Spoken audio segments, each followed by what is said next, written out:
a lot, then, it's up to you. All right. So we also have webinars. So in addition to the Saturday session, the 1 to 2 hours of lectures and the hands-on, every other Thursday, uh, we have a 1 hour webinar where we go over things and we go over interesting cases. Uh, and that time, right now, with the previous group, we do from 8 to 9 on Thursdays, but we're gonna see how we can uh, structure it for you guys. It's basically to go over some of the material and to look at images, because the bottom line, you have to know what a normal study look like and then know what a diseased heart look like. So we go over these online. If for whatever reason we're not going to have a physical class, we can do the webinars. So sometime for whatever reason, we just do webinars where you stay home, use your computer, and you log in to the lectures. And I'll give the lecture, you can ask questions and stuff like that. So all of you guys, of course, have computers, but you need to download GoToMeeting. So make sure you download GoToMeeting, because that's what we're going to use for the webinars. What's it called? Go to meeting. Yeah. So I'm so beyond. I swear to you, I'm too old.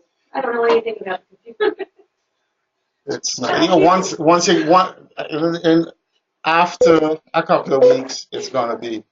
So don't worry about it. After a couple of weeks. I mean, are you live on the computer? Yes. It was already taped and you just watched it. Okay. So we have the online lectures that are taped and you can watch them. Over and over. But right, over and over, multiple Okay. times. I mean, no. I'm not gonna. You're not gonna pull me up from the computer and I'm gonna come each time you want it. I'm gonna run. No, it doesn't work like that. No. Okay. So you have the online lectures that you can put up multiple times. Right. And then we'll have uh, live sessions where, yes, I'm live and I'm giving a lecture and I can answer your questions and stuff like that. On the computer? Yeah. Talking? Yes. Or typing? Talking. Did you ever use Skype before? Yeah, I like that. Like FaceTime. Yeah. It's like that. Right. And I also can see you if you have a web. That's okay. And I can see you if you have a camera. I can also see you too. Okay. So we have those modality where we enhance learning, and we encourage you to be a part of it. After a couple of weeks, it will be second nature. All right. So the course is intended for training echocardiographers. These are individuals who do the scan. Okay. So and you're called an echocardiographer because you're doing the scan. That is technician skill in performing ultrasound of the heart. So echo is just ultrasound of the heart. Okay. Um, of course, also we offer a review course for people taking exams. So individuals who are not doing the course, who already did the course and want to do the exam, they also join us. And I'm not sure if we might have a couple of those coming in today who are just preparing for exams. So we, join the class. And also for physicians doing the echo, there's an echo board that physicians do, and they, need to brush up on echo. So they'll come or they'll join via webinar. So this is now a live webinar. I don't know if you guys know this. We're on the GoToMeeting. It's live. So there are people from other countries who are listening in. Okay. And then, okay. So it is not only you guys, there are other people. All right. So, and as I mentioned before, the certification exams or the CCI Cardiovascular Credential International. That's one of the certifying exams. And then you have the ARDMS, the American Registry for Diagnostic Medical Sonographers. So, as I say, I strongly encourage you guys to do one or both exams. Yeah. Now, do you find that the hospitals want people to have just these accreditations plus VA? No, no. Just once you're certified, they don't care what you come with. Okay. Because that was a big concern of mine, thinking that, well, Yeah, you need to have a degree? I don't have a VA. No, it's not necessary. Not necessary. Once the important thing is for you to be certified. That's the important thing. So the course duration is anywhere from 18 to 24 months because we're only doing it on Saturdays. And, so I already explained the format. There are lectures, 1 to 2 hours of lectures, and then the hands-on. So the lectures, I think lectures are pretty much straightforward. You shouldn't have any problem with the lectures. Scanning, you're going to have to work at that because you've never done this before. So it's not difficult, but you just have to work at it. And the technician, the lecturers who teach you to scan, they're very good. So just bear with them. We have about 30 to 40 lectures, okay? And each Saturday or every other Saturday, we'll do those lectures. As I said, there's an exam at the end of each semester. We have webinars where you stay home and you just log into your computer and we teach you. And you can ask questions and stuff like that. And then the hands-on training, which is very important. All right. So the hands-on training for you guys, you're going to be here, so you don't have to worry about that. But for people elsewhere overseas, we have video conferencing where they have a machine and they're scanning, and we can look and make sure they're scanning properly, and we can say adjust this there, and so we have that. But you guys don't have to worry about that because you're here. So again, encourage you to do the exam CCI ARDMS. Required reading. So in addition to the lectures and the webinars, you should try and get Echo Manual by J.O. What you do, just try and get a second-hand copy. So go on eBay or Amazon and get a second-hand copy. Don't pay a lot of money for it. And you need to know that book inside out. Just this one, the Echo Manual? Huh? Just the one? Well, we are just in one. And then as a reference text, the Feigenbaum. All right, so you also try and get a second-hand copy.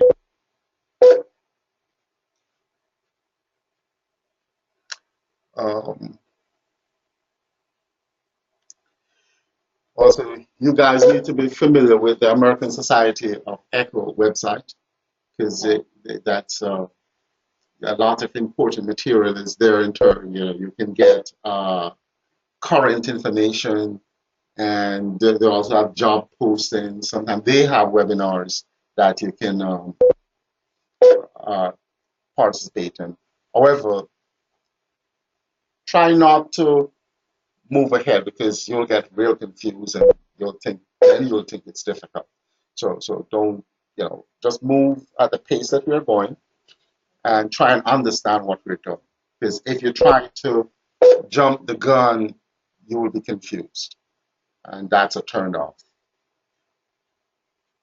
All right, so the important material is the Echo Manual and the Feigenbaum. And I say you need to be familiar with the American Society of Echo website. We are also going to teach you basic anatomy and physiology So you can get any basic anatomy and physiology text. I have a couple here, but any basic anatomy and physiology text will be fine. Because you're going to image the heart. So you have to know what the heart looks like, right? You have to know the structures of the heart. You have to know how the heart functions.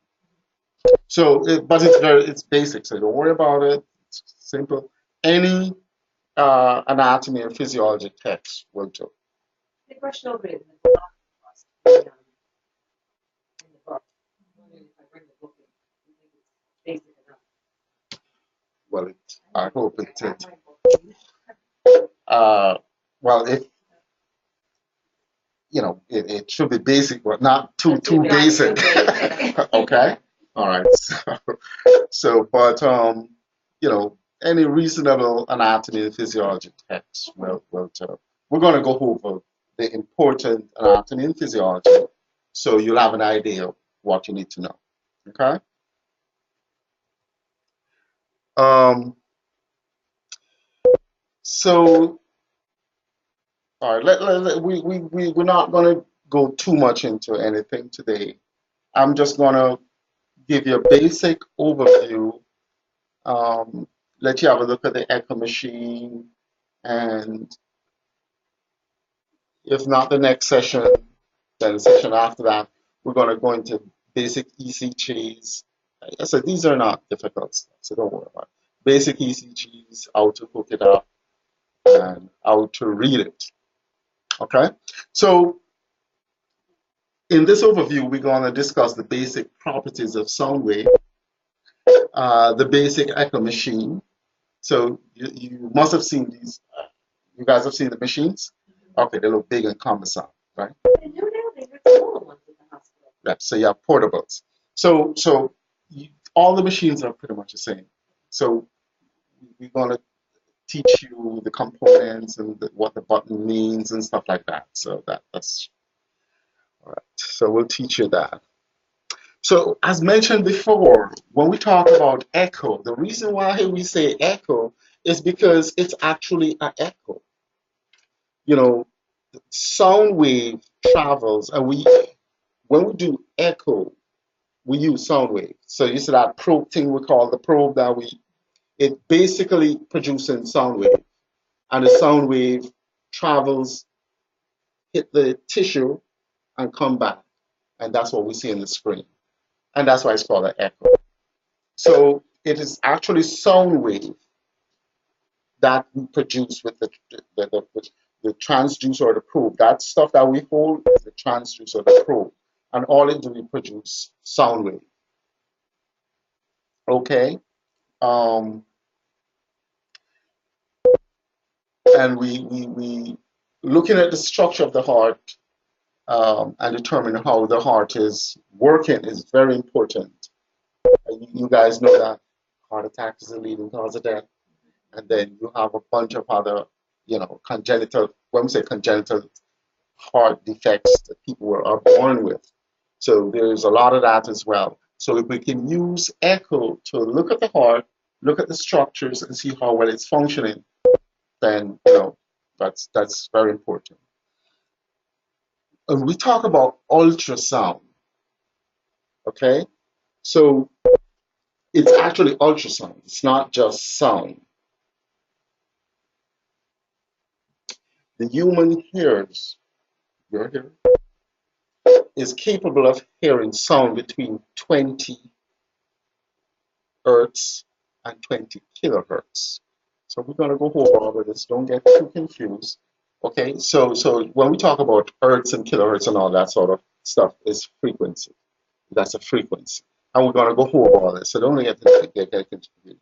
So the human, what we can hear is between 20 hertz and 20,000 kilohertz. So anything below 20 hertz is infrasound, lower, and anything above 20 kilohertz is ultrasound. Okay? So infra mean below and ultra mean above, right?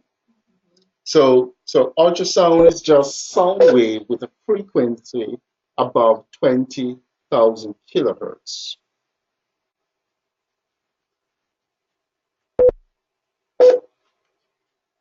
So that's all that means. Clinical ultrasound, however, so when you see we use the probe to look at the heart, the frequency of that probe, or because that probe is going to send out, what we say, when we do a scan of anybody's heart or anything, the abdomen, the transducer makes the ultrasound, and if the ultrasound travels to the tissue, hits the tissue, and then come back, it echoes, right? And then the transducer converts that sound into a signal. That's what you see on the screen. Okay? So clinical ultrasound that we use in clinical practice to image the belly, to image the heart, varies from 2 to 17 megahertz now. So we're not talking about kilo now, we're talking about megahertz. So clinical ultrasound, that probe that we use to do the ultrasound of the heart, varies from 2 to 17 megahertz. So remember, when human hearing,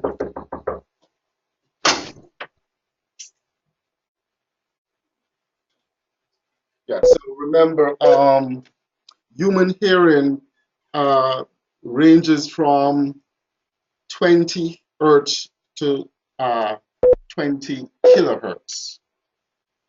So anything below that is infrasound, anything above that is ultrasound. So when we do clinical ultrasound, it's between 2 and 17 megahertz. Okay?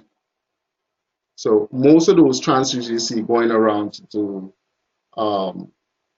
ultrasound of the heart.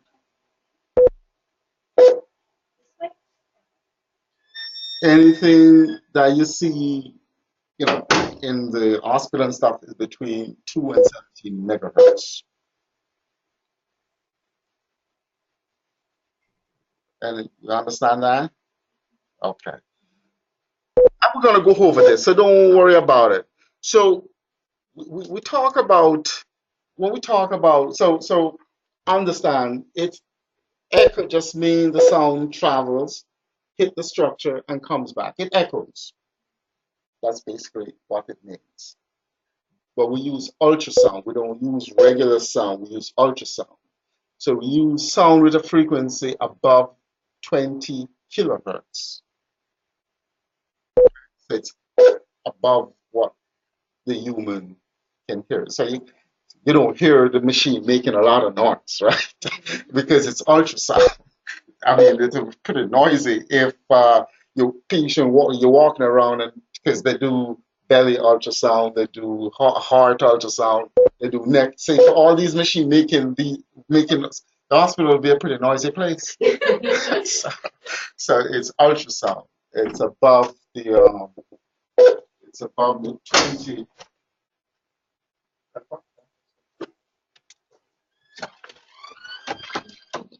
So it's it's above it's above the 20 kilohertz. So you're not going to hear it. When we talk about frequency, just go back. It's how often something occurs, right? I mean, certainly so when we use ultrasound, the machine or the probe is producing these ultrasound at a certain frequency. When we talk about frequency, I say it's how often something occurs. So the number of complete cycles in a second. So that's a definition for frequency. It's just basically how often something occurs. But the classic definition is the number of complete cycles per second. And cycle per second is defined as a hertz. So 1 hertz is the number of cycle. 1 cycle per second is 1 hertz. Okay. Okay. So frequency is just how often something occurs. Okay. So frequency is defined as the number of complete cycle per second. That's a hertz. Okay. You must have seen the represent wave looking like that, right? Right? Waves look like that? Okay.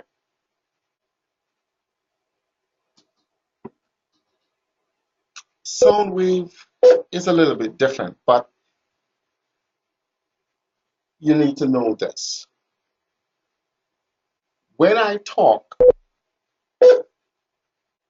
my vocal cords vibrate. It does, right? It vibrates and it disturbs the air, and then it produces a wave, and the wave go to your ears, and that's how you hear, right? Okay. Do you think that the air particle actually move from my mouth to your ear? The air particle Yeah. moves from your mouth to my ear. No, it doesn't do that. It doesn't do that. It doesn't do that. So what happens is the air actually vibrates. It doesn't move. So it's a series of vibration. So the air particle right in my mouth vibrates. It doesn't move anywhere. It vibrates, and then instead of the next air particle beside it to vibrate. So it's a series of vibration of the particles that what you're hearing. It travels in a wave-like fashion. So it's not a movement of matter. It's a vibration which transmits to your ear. That's why you hear it. So for sound wave, it's best to describe it as what we call a series of compression and rarefaction. We're going to go over all of this, so don't worry about it.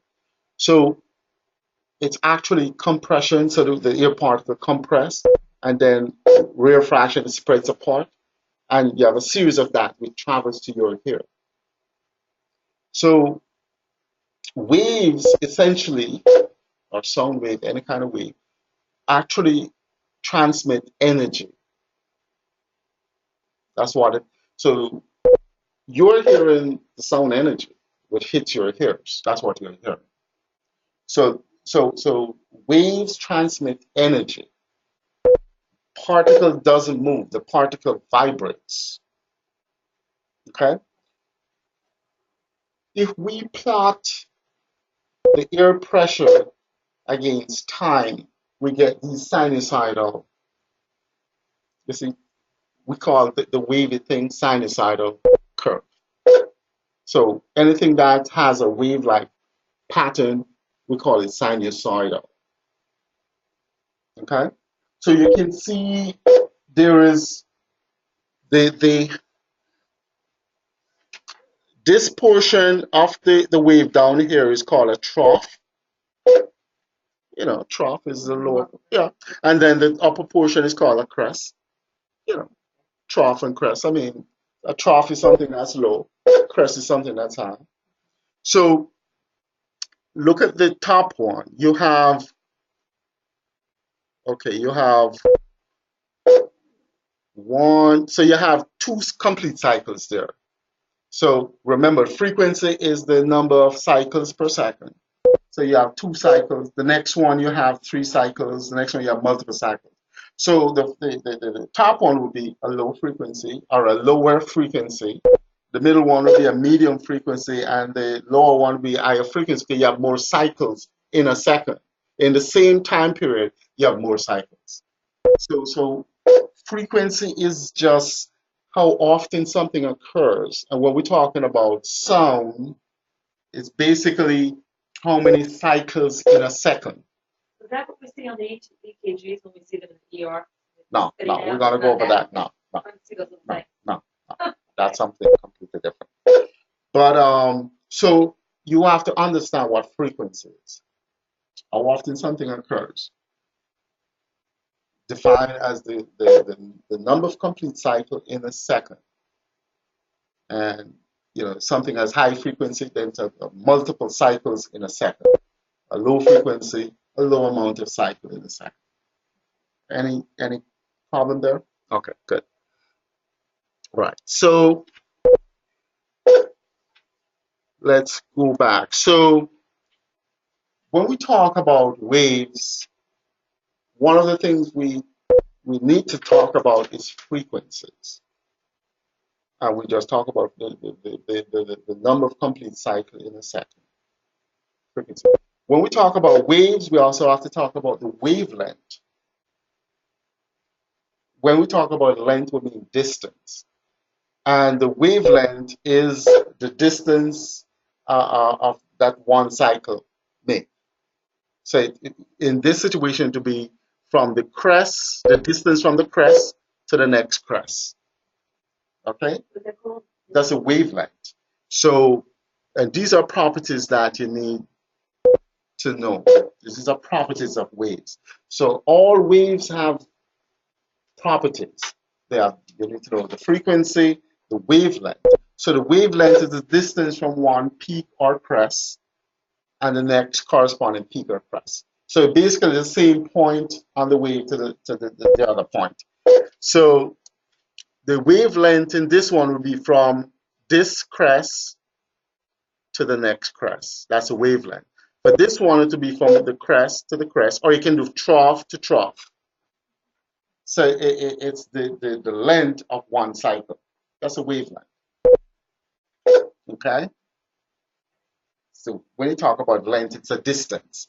So, all right? It's a distance from peak and crest? No. It's peak to peak. It's the same point on the way. Peak to peak or crest to crest. Or trough to trough. It's the same. Okay? So let's go back. All right. So it's the length of one cycle. Remember, a cycle. Crest to crest. Crest to crest is a cycle. So it's a length of one cycle. Is that called crest or peak? Same thing. It is the same thing. Okay, Same thing. Okay? So the peak to peak or crest to crest, or you can use trough to trough. That's the wavelength. And that's the length is a distance. All right. So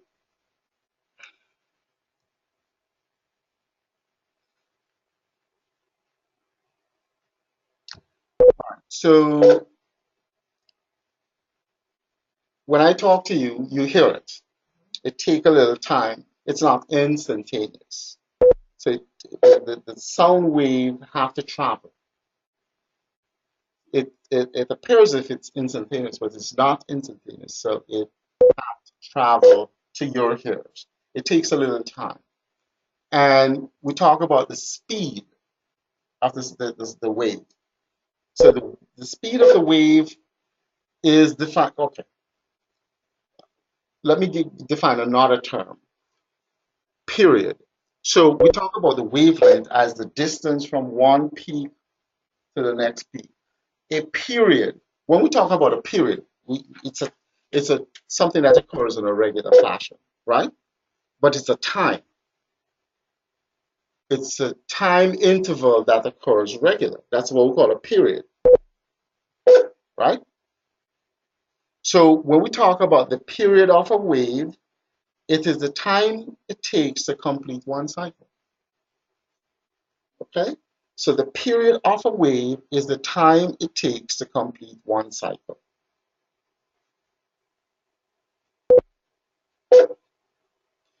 All right.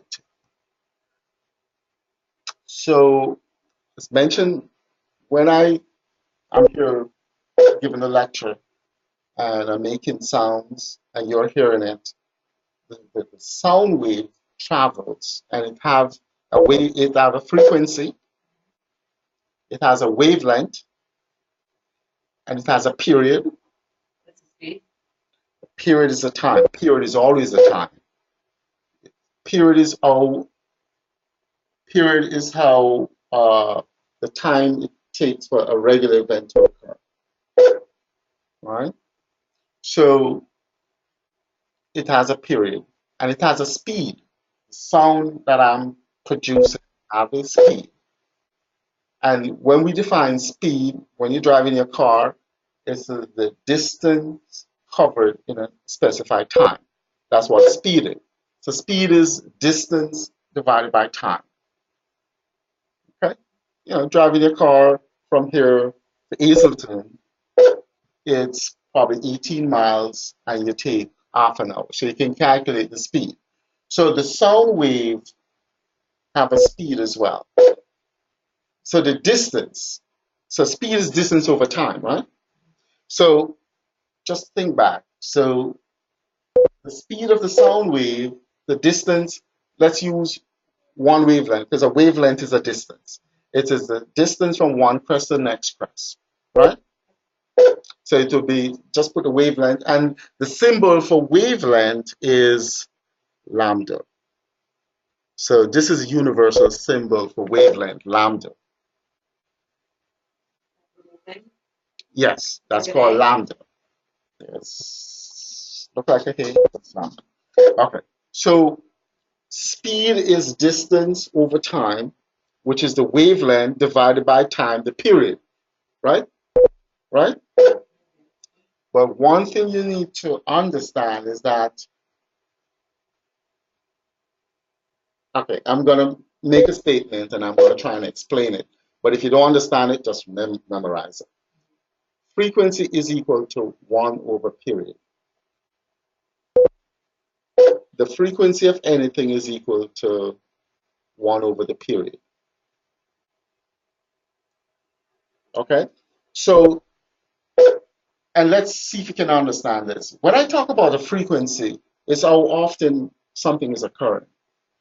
So it is the number of cycles per second, right? A period is the time for one cycle. So it is time per cycle. So you see that they're inversely related, right? So that is why frequency is equal to 1 over period. I mean, there's nothing difficult about this. Okay?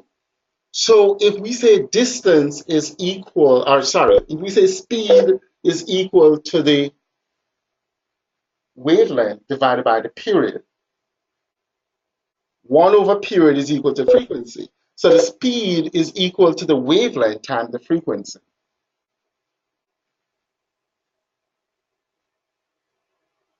See that? So the speed of the sound wave is equal to the frequency times the wavelength.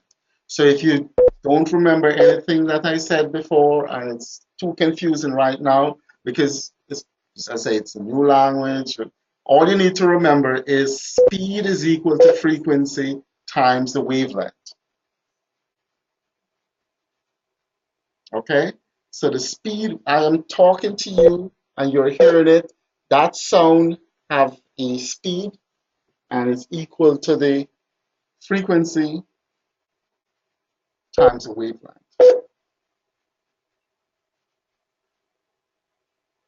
Okay?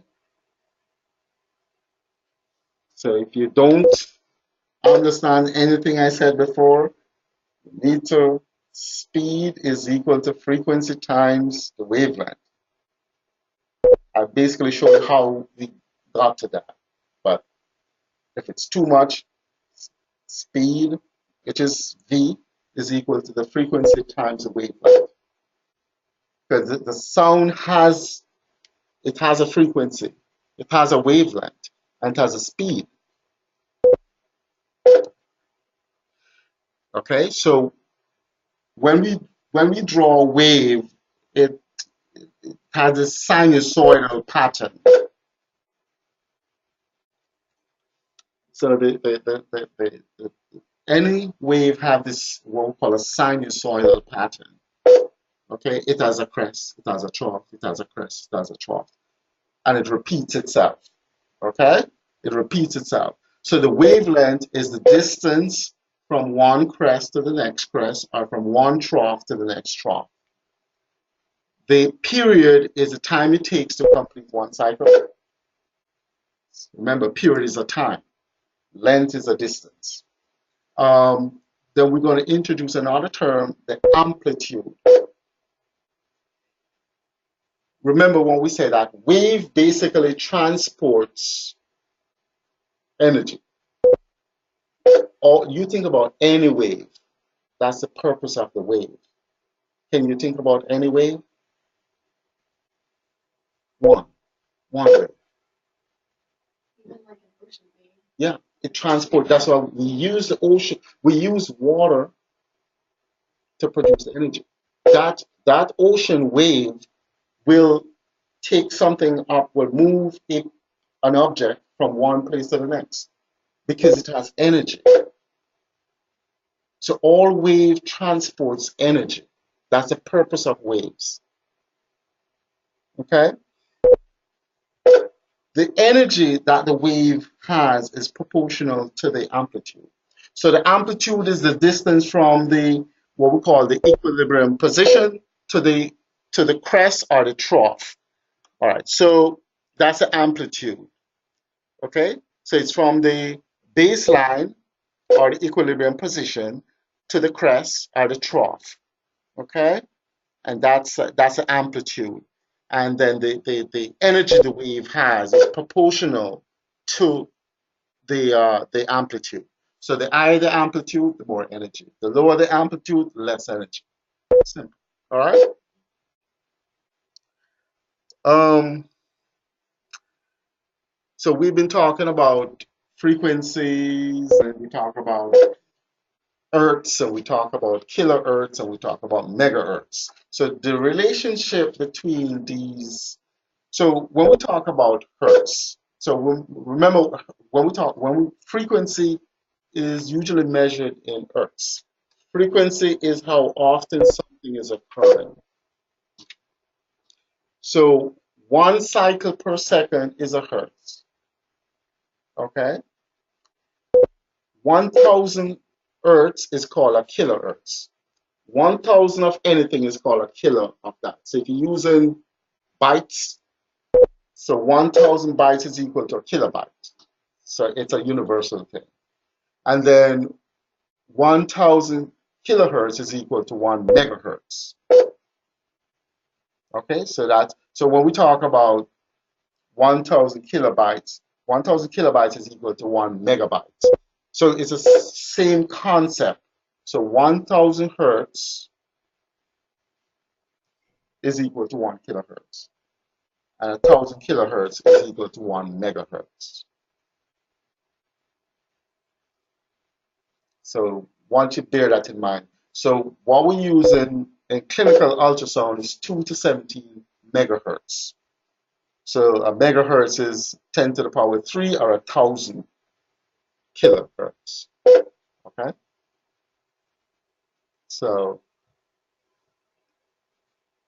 we talk about period. Period in anything is a time. So it's a time to complete 1 cycle. So it's one period is equal to 1 over the frequency. They're inversely related. That's what that means. Okay? So that's a period, time to complete 1 cycle. The amplitude is the maximum change from the baseline, so it can be either to the crest or the trough. That's the amplitude. So the baseline is right here at 0. So this is the baseline, 0. This is a crest. This is a trough. Okay, so it's basically the change from the baseline to the crest or the baseline to the trough. That's an amplitude, and it determines the energy that the wave has. Okay, so another term we're going to describe is power. So if the wave has energy, then it has power. Okay, so and when we measure uh, power is basically a measure of sound energy per time. So it is energy divided by time. Okay, and the unit of power is watts. Energy is measured in joules, right? You remember that from high school? Yeah, long time ago. So power is measured in joules. Sorry, energy is measured in joules. Energy is measured in joules, and then power is measured in watts. So power is just joules divided by time. Okay. and the power is proportional to the amplitude. Energy is proportional to the amplitude. Okay, so these are some basic terms. All waves have these properties. Okay, and then we talk about the intensity of the wave. That's how intense the wave, and that's the power per unit area. So if you're so when I'm talking to you, you're hearing it. So I'm producing the sound waves, and the the air particle vibrates. If the air particle is not moving, let's say if that was happening, I would be devoid of air. So it doesn't move. It vibrates. So a series of vibration in a wave-like fashion hit your eardrum, gives energy, certain amount of energy that the sound is producing. So the energy which is in joules, the energy per whatever time it's hitting your eardrum is the power, right? And it's hitting your eardrum at a certain area, certain portion. So the power divided by area is the intensity, how intense the sound is. So if you were blaring something close to your ear, then it has a lot of intensity. Okay, so the intensity is just the power per unit area, and so it's power divided by cross sectional area, and it's remember power is the unit of power is watts, and when we talk about cross sectional area, it's meters squared. So area is meters squared. So some units you have to get used to when we talk about time. Time is usually in seconds or milliseconds. But time, units of time is in seconds. When we talk about area, it's usually in meters squared. When we talk about speed, it's usually in meters per second. Okay, so these are the the international units. So you have to be familiar with them. But we're going to go over them over and over and over. So it'll become a part of you. All right. So these are the properties of sound wave. Um,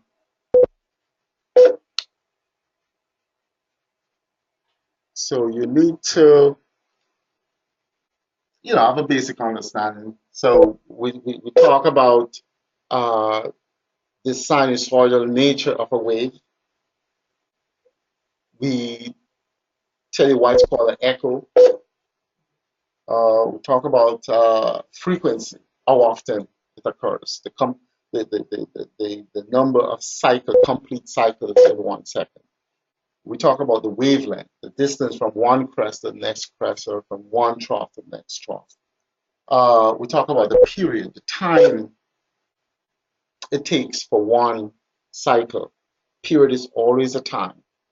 And we say that the frequency is equal to 1 over period, or the period is equal to 1 over frequency.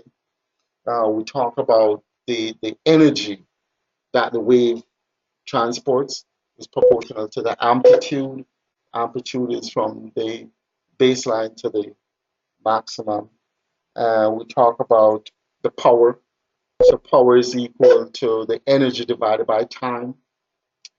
Energy is in joules, time is in seconds. So joules per second is the watts. So power is watts. And then we talk about intensity, says the power per cross-sectional area. So the power, you're going to divide the power by the area. So it's watts per meter squared.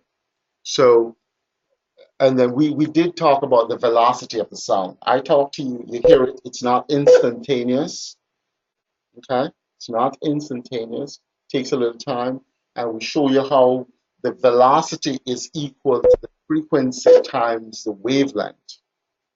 I show you how to derive it, but if you don't remember anything, velocity is equal to the frequency times the wavelength. So sound wave have different speed and different tissue. So when we talk about here, I'm talking to you, you're hearing it. The sound is traveling at 331 meters per second. That's always the sound, the speed of sound in air. Doesn't change. Speed of sound. In air. In here. Yeah. The speed of sound in water is going to be the same. 1540 meters per second. It's also the speed of sound in soft tissue. So when I do ultrasound and I'm looking at the heart, the speed that that sound is going to travel through the heart is 1540 meters per second. It does not change.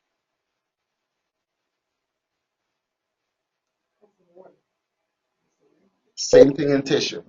Same thing in soft tissue. The speed of sound in blood is 1570 meters per second. It's always that. In bone, it is 4080 meters per second. Sound does travel in bone. Yeah. You see, it's much faster than soft tissue. So it's 40. So speed is in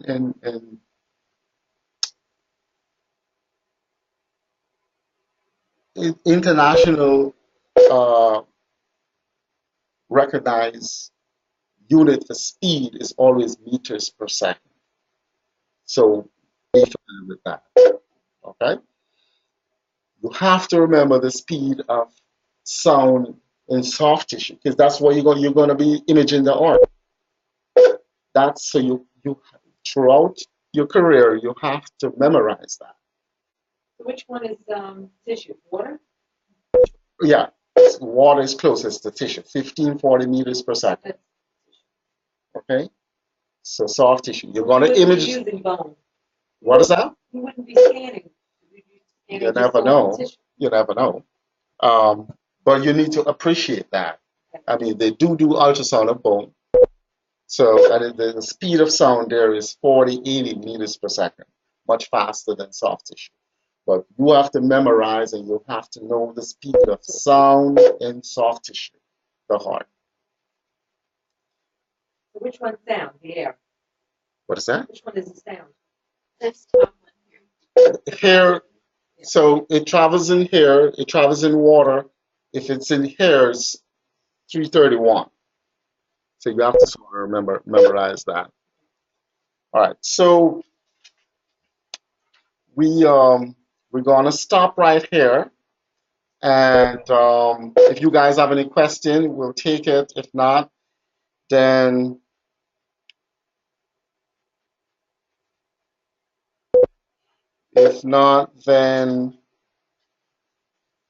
what we'll do, well, next week Saturday we'll go over the basic ultrasound machine and we'll start some EKGs. So you need to, but you need to understand that the transducer that we use is actually producing ultrasound. So it's producing these sound which travels to the tissue, bounce off the tissue, come back to the transducer, and that's what we see on the image. That's what we see on the screen. But it's not anything magical. It's not someone inside there that's creating magic. It's physics principle. Any question?